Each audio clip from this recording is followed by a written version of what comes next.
So normally getting into goats, I recommend a very manageable number. A lot of times when the horror stories that you hear with goats is people jump in too fast with too many.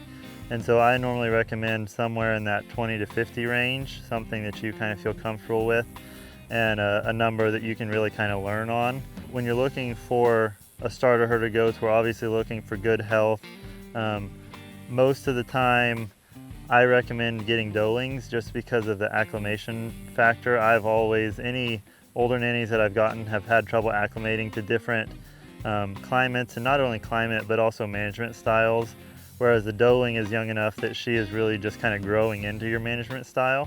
When you're getting them, looking for good health, looking for probably about at least 4 to 5 months old.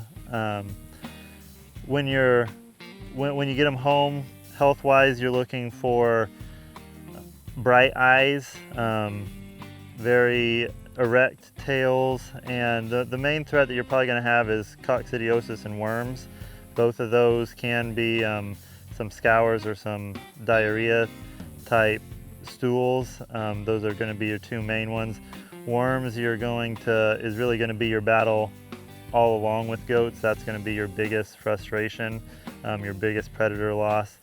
Most of the time we don't really see, at least in my herd, we don't see a whole lot of disease per se that you could actually doctor them for. We don't have a lot of sickness even at weaning time. Most of the time you're just going to run into worms and some coccidia, which is just always present in the gut, but when they get stressed or something like that, it can overpopulate and cause some intense scouring and dehydration, and then even some deterioration of the stomach lining. So those are really the main things to be watching, especially when you get your goats home.